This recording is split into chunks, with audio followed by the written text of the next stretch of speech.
2020년 10월 21일 일태길 청소년 마침 묵상하도록 하겠습니다. 오늘 하나님이 주신 말씀은 예레미야 50장 11절부터 20절까지 말씀입니다. 오늘 그 중에 18절부터 20절까지 말씀을 봉독하도록 하겠습니다. 그러므로 만군의 여호와 이스라엘의 하나님이 이와 같이 말하노라. 보라, 내가 아수르의 왕을 벌한 것 같이 바벨론의 왕과 그 땅을 벌하고 이스라엘을 다시 그의 목장으로 돌아가게 하리니 그가 갈멜산 바산에서 양을 기를 것이며 그의 마음이 에브라임과 길르앗 산에서 만족하리라. 여호와의 말씀이니라. 그날 그때에는 이스라엘의 죄악을 찾을지라도 없겠고 유다의 죄를 찾을지라도 찾아내지 못하리니 이는 내가 남긴 자를 용서할 것임이니라. 아멘. 혹시 장발장 영화 봤어요? 우리 친구들? 레미제라블이라고 하는 영화 장발장 이야기잖아요. 장발장 그 레미제라블 영화를 전사님도 아주 감명 깊게 봤어요. 전사님도 그 영화를 본 지가 얼마 되지가 않아요. 알고는 있어도 보지 못했는데 아마 여름 휴가 기간에 본 것 같아요. 거기를 보면요, 이제 주인공 장발장이 나오죠. 근데 이 장발장이요, 빵 하나 훔쳐 먹은 것 때문에 죗값을 치러요. 근데 그 죗값을 치르는 과정에 몇 번 탈옥을 했다고 그래요. 그러다 보니까 이 수감 생활이 자꾸 조금이었던 수감 생활이 늘어나게 된 거죠. 이제 마치는 날, 수감 생활을 마치고 석방되는 날, 이제 장발장을 감시하던 경찰이 장발장을 끝까지 감시하겠다고 그래요. 장발장이 이제 수감 생활을 마치고 일반 사람의 모습을 가지고 생활을 하려고 했는데 안타깝게도 취직도 잘 되질 않았어요. 왜냐하면 이전에 죄를 지었던 기록 때문에. 그래서 장발장을 받아줄 곳이 아무 곳이 없었어요. 잘 알겠지만 그 중간에 보면 성당에서 사제의 도움으로 장발장은 도둑질을 했음에도 불구하고 살아나는 모습을 보게 되죠. 그리고 그때 장발장은 그 영화에서 하나님을 만나게 되죠. 그리고 완전히 다른 삶을 사는 것을 볼 수 있습니다. 안타깝지만 장발장은 죄인이었고요.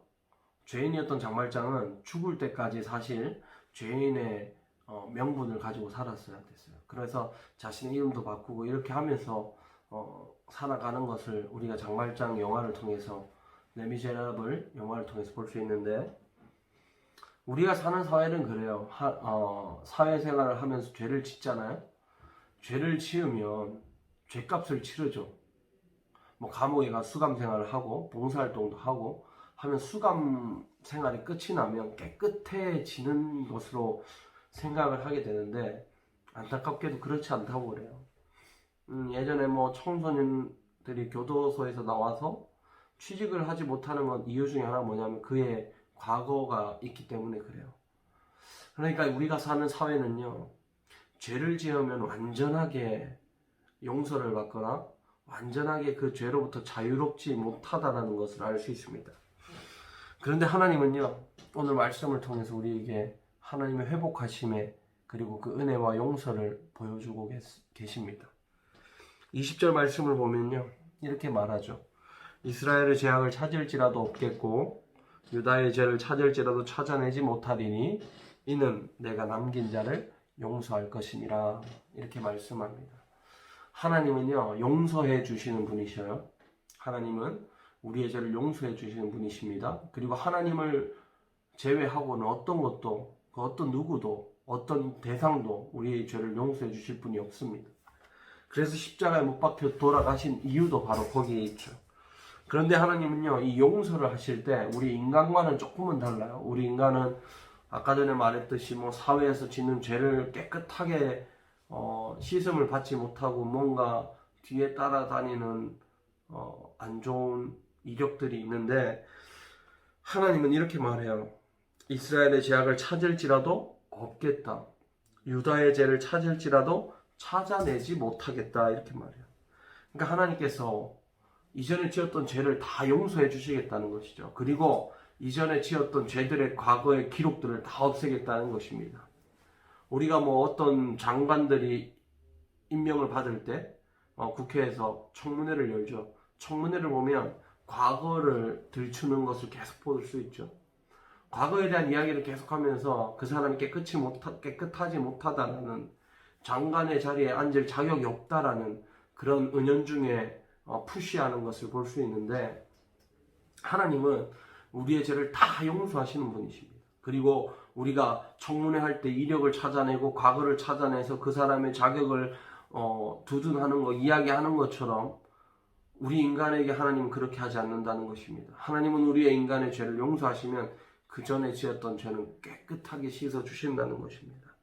청문회를 해도 속되게 말해서 청문회를 열어도 우리의 죄는 아무것도 없는 것이라고 하나님이 말씀하고 있는 것이죠. 사랑하는 청소년 여러분, 전도사님도 우리 친구들도 살다 보면 죄를 짓죠. 죄는 우리가 의도하지 않아도 짓는 것이 죄라고 말했습니다.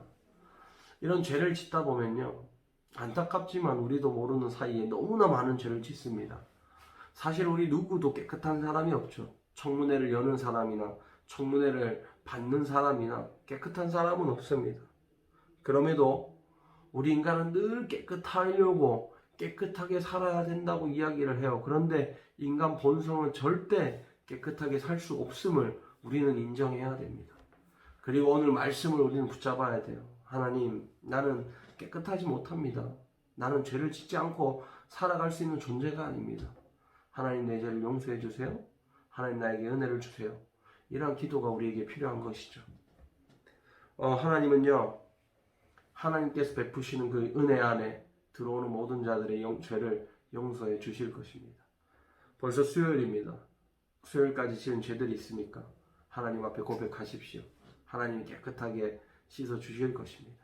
그리고 오늘부터 남은 주일까지 남은 날들을 하나님 안에 행복한 날들이 되기를 바랍니다. 기도합니다. 하나님, 감사합니다.